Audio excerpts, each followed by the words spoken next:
Hello everybody and welcome to my video today. This is a video that I normally just share with my membership here on YouTube or on the website, All for Life Simply Documented.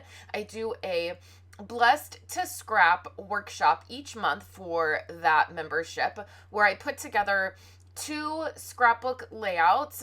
I call them my simply layered pages. There goes my camera. I was charging it while filming. But what I normally do is I pick a paper pack and I put together some simply layered pages, and they are traditional scrapbook pages. And I don't add photos to them. It's just something that I create and have fun making. I include a PDF for members, and it's just this fun way to play with some product, put together some scrapbook pages, and then I can use them at a later time.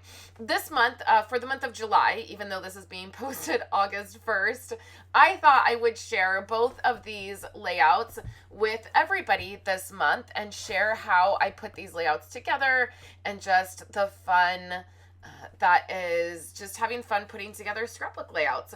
This month, I'm also focusing on sharing how I pick the photo sizes for my layouts. I specifically had a question last month about photo layering and photo sizes that I put onto my layouts. And so I will have a bonus video that and a PDF that has some information about photo template sizes. So you'll want to check that out. So that is the introduction for this video. So let's jump into what I'm doing for this very first layout. I am using a paper pack that I recently got. I will have it linked down below in the description. And this is a really fun paper pack. It has this very farmhouse feel. And so I'm going to use that. I grabbed some 12 by 12 cardstock. This is Crumb Cake from Stampin' Up, and it's 12 by 12. It's gonna match this paper pack pretty well. And then I'm just gonna pick out a few designs that I like. I love getting these paper packs. This one I believe is from Photo Play, and I love getting these paper packs because you get pattern paper, you get pocketed cards so you can cut those apart and use them, and then you get a sticker sheet, and that works great for embellishments. And so you get everything within this one pack. So I'm going to use these two pieces here, and I just really love them. They're so cute. I love the barn house. It goes perfect for, I'll definitely be using this in probably our family album, as it just goes really well with our life. All right, so the first thing that I do is just decide how I'm going to do the foundation of the paper, like which designs I'm going to use, which orientation I want everything. And then if you would like specific measurements so that you could recreate this layout, you can find that in the PDF that will be linked below in the description. It also may be over on my website. I am trying to get back into writing blog posts and utilizing my website. It just has been really crazy. The month of July, the heat and summer, it just was a little bit difficult for me to keep up. So I'm hoping that with summer, maybe the heat not being so bad, I will be able to keep up a little more. So you can find the PDFs in those places, and then you can get exact measurements. I wanted a really large piece of this designer paper, this pattern paper. I wanted a really large piece of it. I always say that you don't have to cover up every spot on your layouts. You can really let your pattern paper be part of that layout. And I do apologize for my camera cord being in that corner up there. I did not realize it was in the shot. And I was charging my phone, or I was charging my camera as I was creating.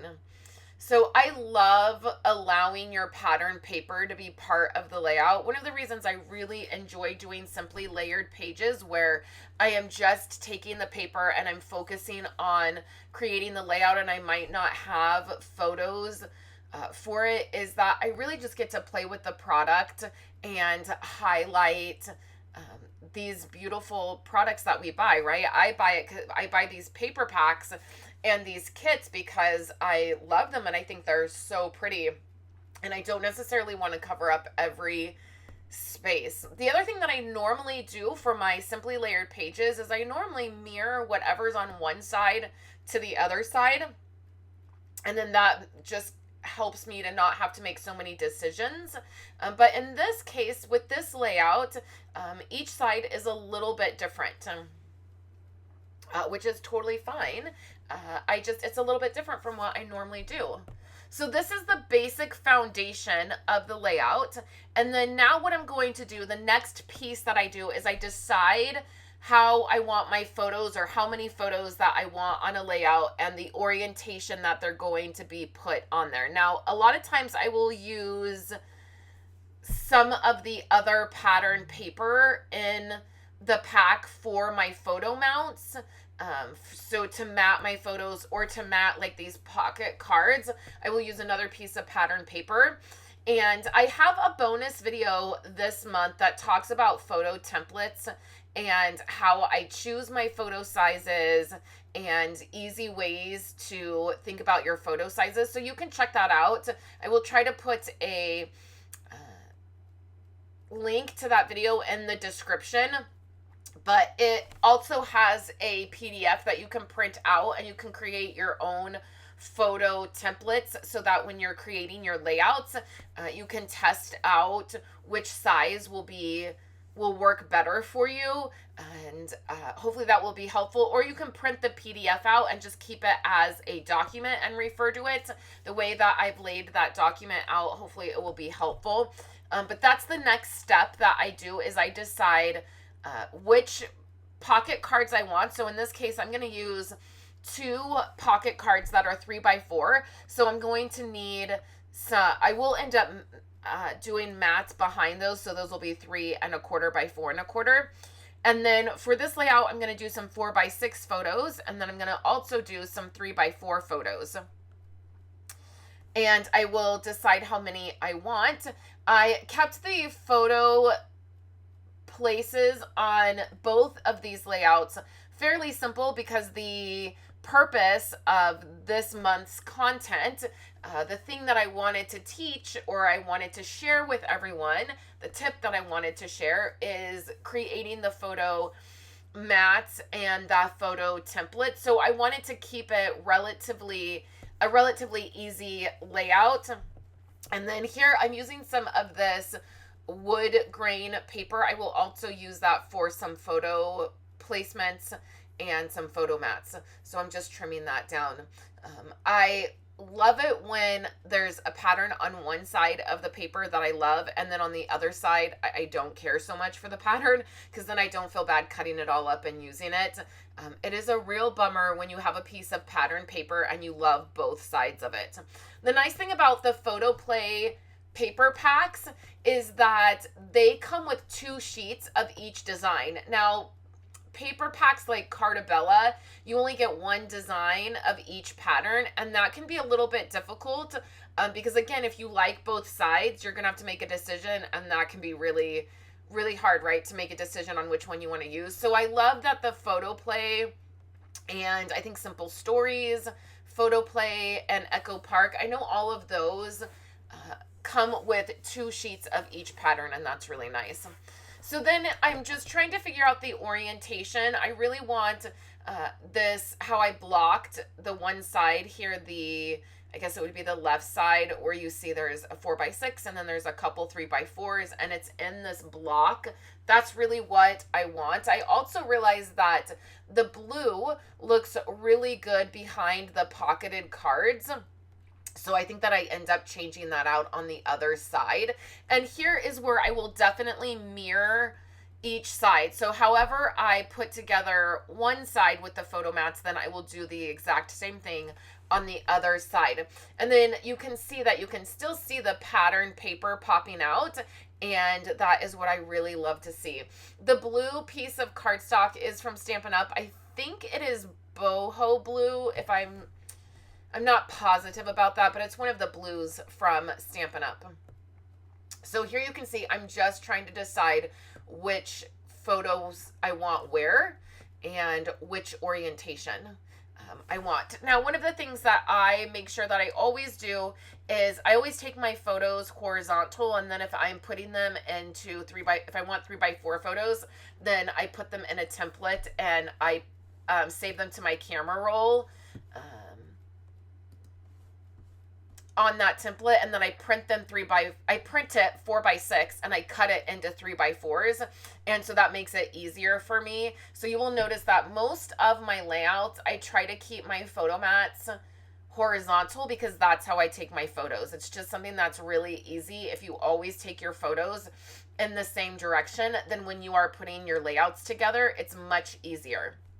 The other question that I get asked quite a bit about these simply layered pages that I put together, when you're putting together a layout that does not have any photos, people will ask me, well then, how do you match your photos to your layout? Meaning, a lot of times, as you know, when we're putting together scrapbooks, we're taking our photos and we're taking color inspiration or design inspiration from the photos, and so then we're matching our pages to our photos. When you do it this way, it can feel a little bit backwards, where you're putting together the layout before you have your photos. So people will ask me, what do you do when you go to add your photos? What if they don't match your layouts? My answer for that may surprise you. My answer for that is I don't care. I don't, it doesn't bother me. Like if I just pulled out a layout that I did, I think 2 years ago. And when I saw it, I was organizing my simply layered pages that don't have any photos on them. I was organizing them into categories. I came across a layout and I thought, this is going to be perfect for Violet's graduation. It has purples and yellows and pinks in the layout, and then her graduation gown is red. So it's not necessarily that all of that is going to go together, but it's going to work totally fine for her graduation. And if you're interested, I can show you how I add those photos to that layout. I'm getting ready to do that. I already have the photos printed and I have the layout setting aside, and I can show you how that ends up working once you have a layout and then you pull it out to use with photos. I tend to just not worry about it. It always tends to work out. Whatever the theme of the layout is, like this is a very country-like theme. I would use this for our county fair or for house photos or for something that we did around our county, or maybe it was something that the kids do for school, because we do a lot of those like country type activities. I match the theme of the layout to the event that we're doing, and then that's where I just don't even worry about the rest of it. So it always works out. I promise that it always ends up working out. So here you can see that I'm just adding a few of the stickers from the sticker sheet. I could add something right there. I was feeling like it was there's a little bit open space there, so I'm just going to add a sticker, and then this layout is complete. I will add photos to it later, but I think that it is complete. There is one other layout that you can click on, the second Blessed2Scrap layout for the month of July. So this was for the month of July, even though it got posted in August. And I hope you enjoyed seeing this bonus video. This is the Blessed2Scrap Workshop, and if you would like to see it every month, you can become a member, and that information is below. So let's dive into our next video of our next layout. So thank you guys so much for watching this video. There's 2 other videos here on the screen for you that you can check out. Make sure you check out that second video for the July Blessed2Scrap Workshop that has the second layout with this theme, and I will catch you in my next video. Have a great day, everyone. So thank you so much, and I'll catch you